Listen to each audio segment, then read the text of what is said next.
Peace. You are tuned into Edible Activists with your host and favorite edible activist, Melissa L. Jones.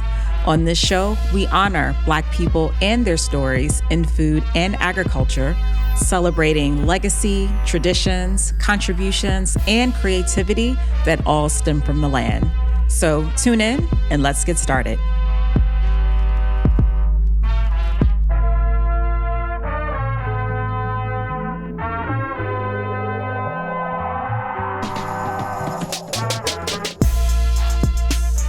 Peace. This is your host and favorite edible activist, Melissa L. Jones. I am happy to welcome back LaMonika Jones, Director of State Initiatives with the Food Research and Action Center. LaMonika is a passionate advocate working at the intersection of policy and community impact, particularly around food security and access. Today, she's going to help us unpack critical updates on threats to SNAP at the federal level, where we are in DC's local budget process, and the broader effects that funding cuts are having across our food system. LaMonika, I'm so happy to have you back with us. Thank you for having me, Melissa. It's always a pleasure to be in your company and on the podcast. For sure. Monica, lots of swirling. Lots. So much happening. Like I tell folks, some days it feels like we're putting out fires with lighter fluid. So a lot is happening. Ooh, yikes. I haven't heard it framed that way, but you're right. We're trying, but there's a lot that's going on. Yes.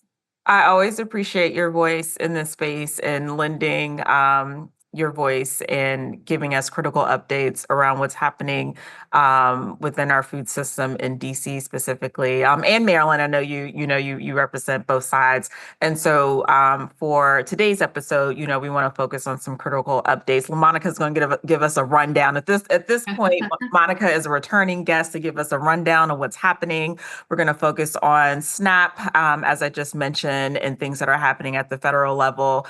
Definitely want to touch on the DC budget process, which is a big rock right now, and it has been a big rock that we want to dive into just a bit, and then again, just some overall system impacts that are occurring due to our our current political environment right now. So we're going to start at the top with SNAP, and giving us a read on what's happening there and what is swirling.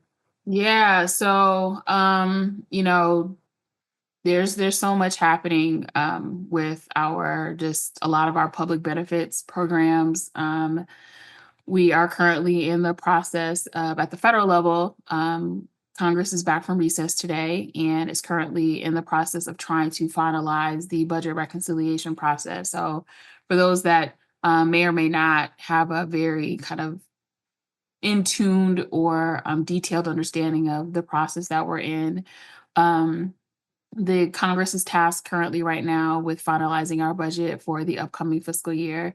And so at the end of this, we'll have what is called a budget reconciliation. And that's the process that we're in right now. So if we backtrack a little bit, a couple months ago, I can't remember the exact date now because it was so much, we had a continuing resolution, and we had a continuing resolution in place because we didn't have a budget ready to go. And so we had a continuing resolution, which essentially allows the government to continue to run and continue to operate with its funding. And so those major funding streams and programs are funded, so we don't see any lapse. And this is why we thought we were going to go into a potential government shutdown, but that was averted because at the literally 11:59 at the 11th hour, we were able to come to an agreement.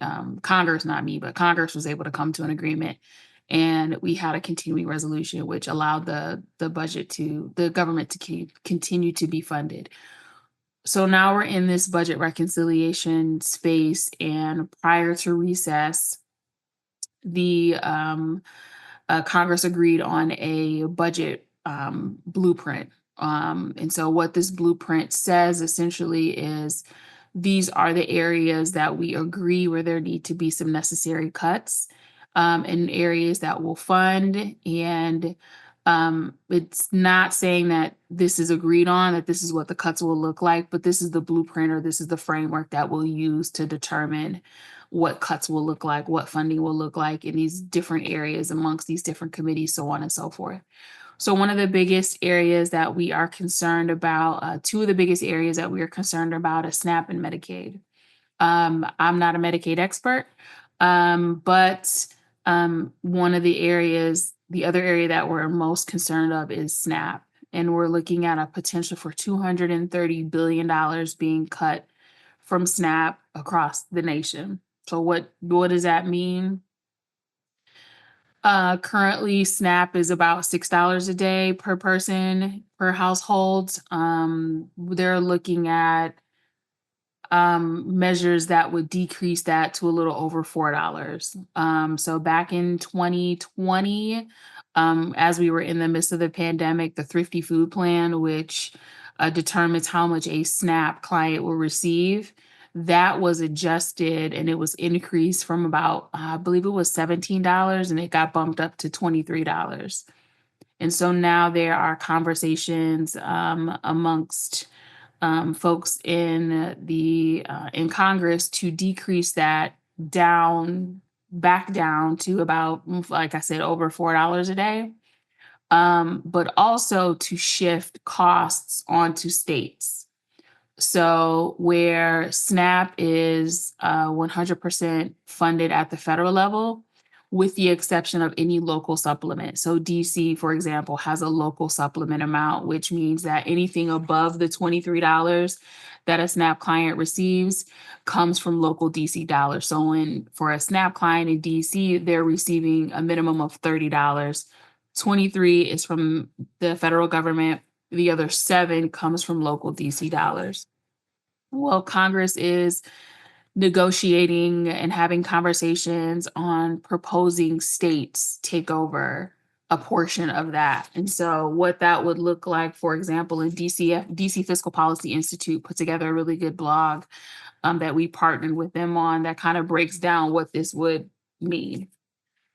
So if DC were to take on at least 10% of the SNAP costs that the federal government currently allocates to them, we're looking at a potential of like, I think an additional $37 million, something like that. And I can get those specific dollar amounts for you.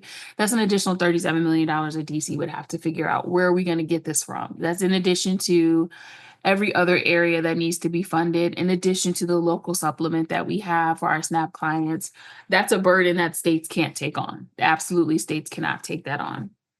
So we're advocating heavily. Our national team is advocating heavily on the Hill against those cuts because what this means is, a person household that is, relying on SNAP.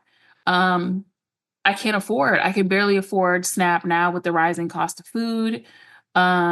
With everything else, like I say, the rent, I always say that the rent eats first after I've paid my rent or my mortgage, childcare, any healthcare costs that I have. I don't have enough for, SNAP and groceries as it is. And then you're going to decrease that even further, which means that we're pushing people further into poverty. We're pushing people further into hunger. And it disproportionately affects many of our households, especially our older adults. It disproportionately affects some of our households of color, our veterans.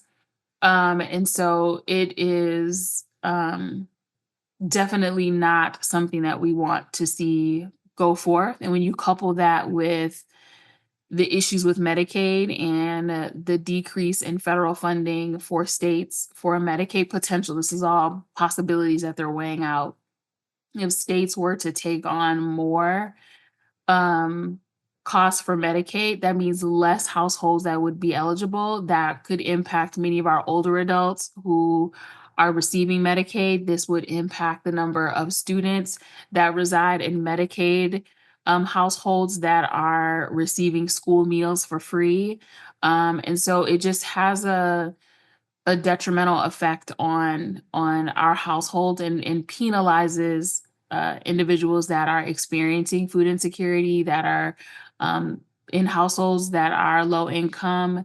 And so it's saddening and it's upsetting, because these really are safety net programs. And, I think the pandemic taught us that at any moment, we're just one circumstance away from needing support from these programs. It doesn't mean that we need them for a lifetime, but these are safety net programs. So if you visualize an actual safety net, it's meant to catch you in it when you're falling, when you're having a hardship so that you don't injure yourself. So, you're spared from any sort of detrimental effect. And that's what SNAP does. It is a lifeline, it is a safety net for folks. And cutting these programs any further when they already do not support just everyday expenses to the way that they need, we're pushing people further into places of poverty and of hardship that are just unnecessary.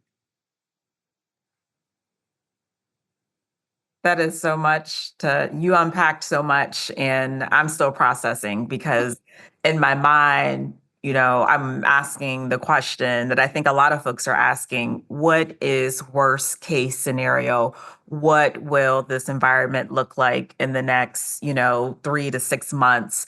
We're in a unique space, right? I think a lot of people say, and I think mostly agree that DC, Maryland, Virginia, and I'm going to group everything together, we're sitting in this bubble. Mhm. We are majority of the folks here work for federal. There've been a lot of cuts, right? And so we take, the existing, residents and those who, reside here who have taken advantage of SNAP and been able to take advantage of Medicaid, even though I know that's not particularly what you focus on, but seeing the influx, right, of the need for those benefits now because of the reduction in force that has happened, right here in our district, that has happened in Maryland. So I'm thinking about like the influx of a greater need. And so what it sounds like, if there is a cut to SNAP and they do want the states to take this on, there still will be a reduction, like those who are living in households who still need those resources. It would reduce the benefits for some of those folks living in that household, if that's my understanding, because the states really financially aren't set up or will not be able to take on the millions of dollars that are needed to continue to fund, fully fund SNAP and Medicaid. Yeah, exactly. And in DC specifically, we're facing a situation that is very nuanced to the district, where during that continuing resolution, there's a provision that um, Congress typically approves. It never been an issue before, but it typically approves, because DC does not have statehood and we do have congressional oversight. It essentially says um, that DC can continue to function using the current fiscal year budget. And usually, bipartisan support, yes, DC can continue, because there's always been the understanding that DC funds, they raise, these are local dollars. These are tax dollars that are raised locally by DC. DC is not a federal agency. I believe the mayor said it once. DC is a city, state, and county. Um, and so they when they went to vote, when Congress went to vote on the continuing resolution, they did not vote on this provision, which says that DC can continue to operate within their current fiscal year budget. So essentially, choosing not to vote on that provision meant that DC would then have to operate for the remainder of the year under an under the FY 2024 budget, which I believe was $1 billion lower than the current operating budget. That again was approved legislatively by DC Council and passed by the mayor, council, and approved by Congress. Um, that $1 billion cut is on top of a $1 million cut that is expected for FY 2026 budget. So not only are we dealing with a deficit because of this continuing resolution provision, but also we're looking ahead to FY 2026, which already has a deficit planned. Um, and so what that means for DC is that, the mayor, DC council have to come together to figure out what do we do? Congress went on recess and again chose not to vote on this amendment that was introduced by Susan Collins that allows DC, that said, yes, DC can function with their 2025 budget that was appropriated and passed and legislatively, handled accordingly. But Congress went on recess for the past 2 weeks and chose not to vote on it. And so the mayor was able to find I believe it was a 2009 law that said that she can um, operate with a certain percentage. I believe it was 6%, but you can operate with 6% of that budget, and so we're able to allocate that percentage. But there's still $410 million deficit that the district has to make up for. And so what that means right now is that DC is potentially facing furloughs. There's a cap on staff hiring, on agency spending. Anything additional that's not a necessity has essentially been capped and cut off because we have this deficit and we're in this very peculiar position. So when you think about that provision within the CR that's not been voted on, when you think about the deficit for the FY26 budget, what we're looking at is an impact to our human services, in addition to a lot of our other services that DC needs funding for. And so we're thinking about, we know that the cost of food has gone up. We know that, we want to make sure that students have access to universal school meals. And so if funding is being cut at the federal level, and we also have a deficit at the local level, where's this money going to come from? We don't have any funding to allocate to these programs that are a necessity, and people consequently go without. If the money's not there, how can we fund it? And we can't, like we simply can't. And so you're looking at an increased number of households, again, that are being pushed into poverty. If we don't have the money to support local supplement, if states are being asked to provide for a portion of the federal dollars that are allocated, that come from USDA for SNAP, from the federal government for SNAP, if states are asked to take this on and states are in a deficit and they don't have the means to do that, what you're essentially saying is we can't feed you. You can't feed yourself. There's no SNAP benefits there. There's no TANF. There's no Medicaid. There's no WIC. We can't do that. It's just it's impossible to do that. It's impossible for families to feed themselves and to do what they need because states don't have the infrastructure, they don't have the means to support and fund these programs the way they do at with the support from the federal government. And it's detrimental to households, it's detrimental to schools, to students that are relying on school meals, to after school meals, to childcare centers and daycare homes. It's it's a hard situation that we have to think of, and I don't know why it's falling on deaf ears, essentially. I'm gonna pivot just slightly because I have a sensitivity um, to any and all folks who are boots to the ground doing this work, right? But seeing this real time play out as an organization that literally, works with, DC residents to fill out SNAP benefits and their applications, provide that assistance that they need. Um, you know, I have a question just around like your own like mental wellness and just seeing this play out and being in this position to like help, but it's also like super vulnerable right now and so many unknowns and while you're still fighting at the same time and you just have this amazing organization that's doing everything and pushing your voice and lobbying and doing all the things, but like mentally, like how are you all doing? It is really, really hard.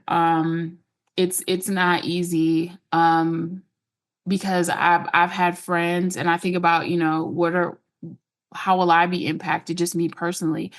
I have friends, and I have a friend, a really close friend that I talked to a couple weeks ago, and she has dedicated her life to CDC. She's been with the CDC for 20 years and very high up position within CDC in the infectious disease. She was let go. And she talks to me about her peers that have also been let go who are dedicated to public health. And it's heartbreaking that people don't understand the investments that we make and why it is that we study and research and advocate and fight and talk about these same issues over and over and over again.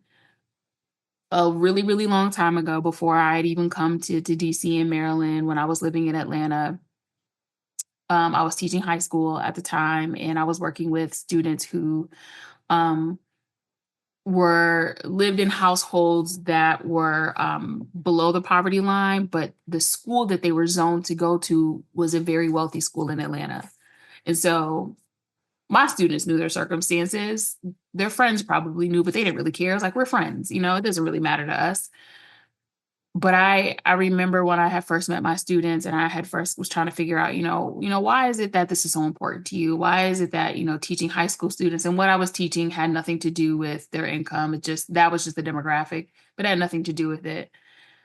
But I remember saying to myself, there is no reason why someone should not have access to every single thing that they need, every opportunity, every resource that they need in order to be their best self, in order to live their best life. There's no reason why a student shouldn't have access to meals. There's no reason why a student shouldn't have access to a calculator or to a notebook or to transportation. And this was back when I was just focusing on education reform. At There's no reason why a student shouldn't be able to apply to a university and, all these things. And, when I look at the work that I do now, there's no reason why a person should not be able to feed themselves. There's no reason why an individual or a household should jump through several hoops to prove to an agency or to prove to an administration, this is why I need your support. I shouldn't have to do all of these things in order to feed myself, in order to be able to go to the grocery store, to buy apples, to buy bread, to buy milk, to buy cereals, to feed my family. I understand accountability. I understand that that's how the government works. We have to be accountable for spending, and there's steps and there's measures in place to make sure that we're accountable. Everyone is. Doesn't matter if you're a household, an individual, or a state agency that is administering a program.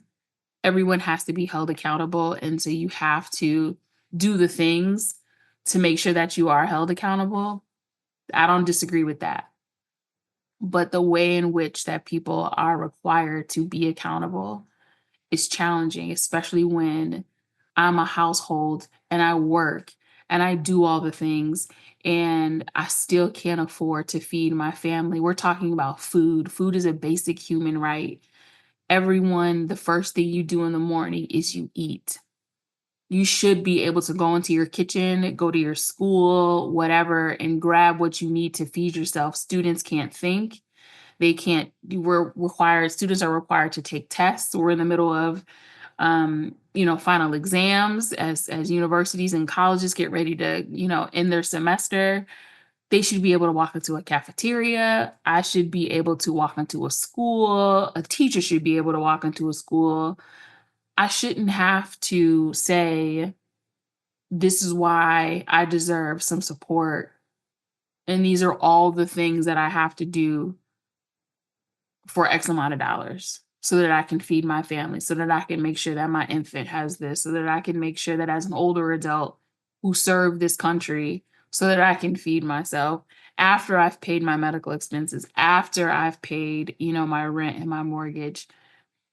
So for me, um it's really it's a purpose, and it's passionate about making sure that there's nothing that stops or inhibits a person from living their best life, even if we're not talking about a social safety net program, even if we're talking about, how do I find, I don't know, how do I attend a class, or how is it that I improve this certain skill set or whatever it may be. But there should be nothing that prevents a person from accessing something that is as basic as eating every single day. And we need that. Like, we're humans, we need that. And so that's why I continue to fight, and that's why I continue to assess budgets and have conversations with what are some innovative ways in which, if it's not going to come from the federal level, if it's not going to come from government funding, what are some ways that we can partner with folks and we can look at not just food but the intersectionalities of food. So we're looking at transportation, childcare, education.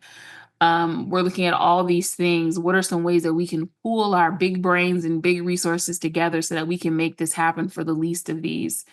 And that's what keeps me going. And so it is a very heavy lift. It is very challenging mentally. Um, because it's just like, why don't you get it? Where's the compassion? Where's the heart for people? Why do you look at people and say you don't deserve?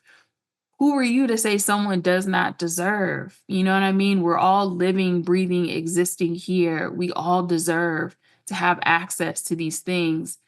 You're not better. I'm not better. No one is better, but we all have and deserve access to these things. And it is definitely heavy for me to even think about, like, who says that this person shouldn't have this or they shouldn't have access to this, even if they've fallen on hard times, even if life handed them something or they've made mistakes or whatever. It doesn't matter what the circumstance is. It doesn't matter. Just because someone, their life has led them to this pathway, that doesn't mean that they don't deserve to eat. That doesn't mean that they don't deserve access to healthy foods.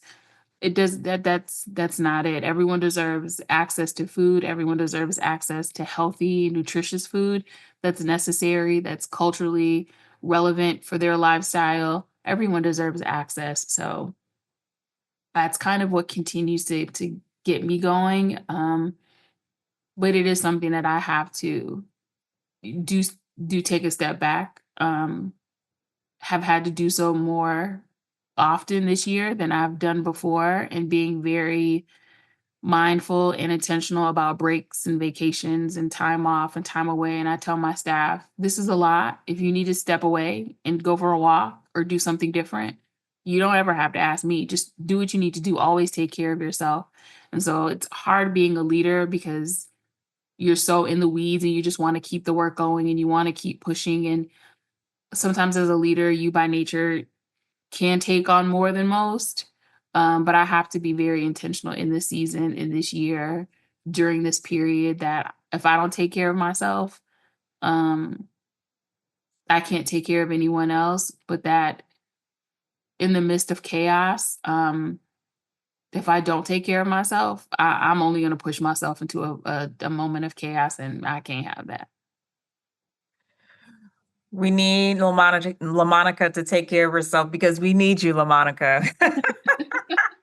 We desperately need you, and you're so calming, and I love talking to you. Whenever we get together, y'all, LaMonika and I, like, we deep dive like into a conversation well before the show gets started. Just like Mhm. we did that actually before the show got started. And you're just always just so calming and reassuring. And I just, again, just appreciate the having you in this space. Before we wrap up, can you give us a sense of, I know, again, so much is twirling, so much is brewing, commanders are coming to DC, back to DC. Anyway, I have to drop that a whole nother I was gonna dialogue. say, you just opened up a whole I, another can of worms on that one. Like, woo, you talk I had about to drop it because I know it's going to tug something.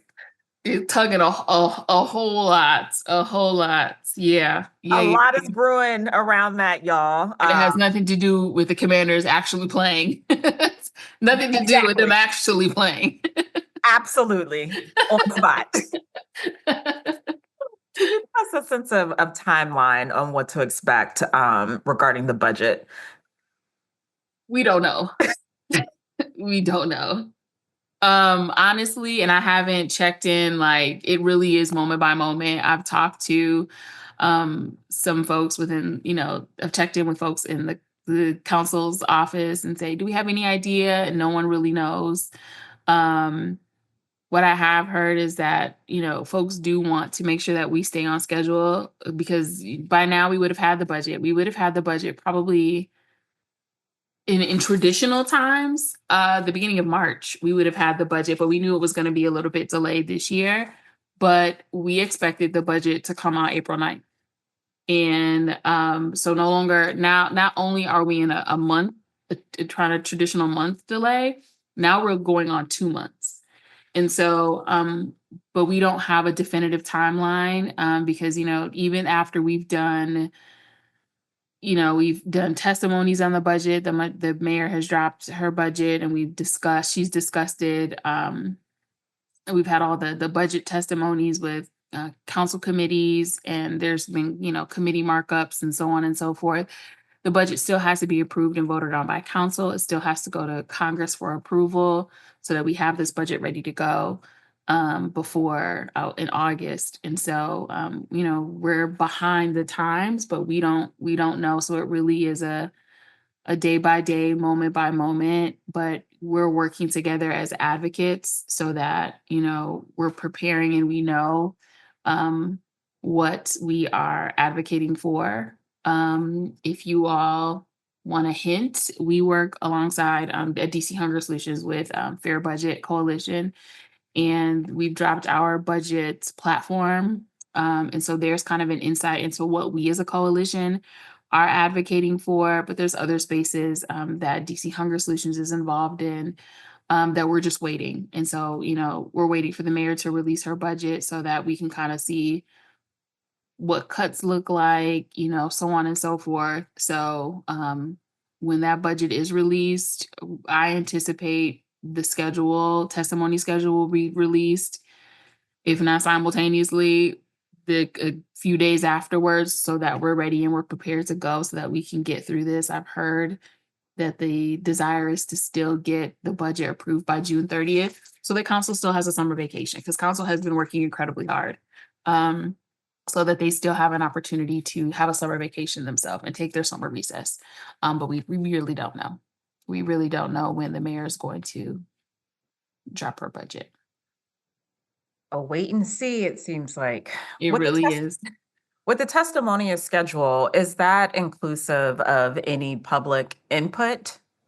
Oh, always, Okay. always. So when the council releases their schedule, the testimony schedule, it is absolutely an opportunity for, and we encourage our residents to submit testimony. If you have any questions about, what's important, within the budget, you can definitely send an email to me.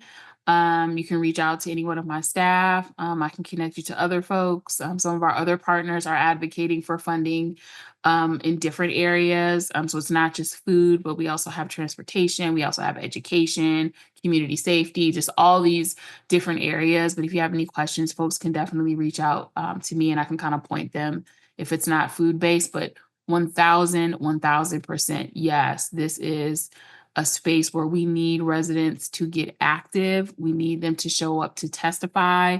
We need them to speak to why these pieces within the budget need to be funded because and why they're important to them. I don't think you will have any issue with that. I definitely foresee that there's a lot of public input, as there should be. So, Yes, yes, yes, yes. LaMonika, thank you so much for this rundown. I appreciate you, y'all. This is a voice that you can expect to hear every few months. LaMonika is amazing, trailblazer, and just really read in on all the things that's happening at the DC local level. So stay tuned for more updates. So I really appreciate this, and thank you, LaMonika, for fighting on behalf of all of us in DC and the surrounding area. So. Thank you again for being with me. Of course. Thank you for having me. Melissa, it's always a pleasure to be on the Edible Activist. So anytime you need me, I'm here. I appreciate you. All right. Thank you all so much for tuning in, and peace. Thank you for listening to Edible Activists. You can find today's episode on Spotify, iTunes, and Simplecast, and follow along on all social media platforms at Edible Activists for updates. Want to support this platform? You can do so by purchasing our commerce or connecting with me about media partnerships at www.edibleactivist.com. In the words of Baba Tariq Adunu, there is no culture without agriculture. Peace.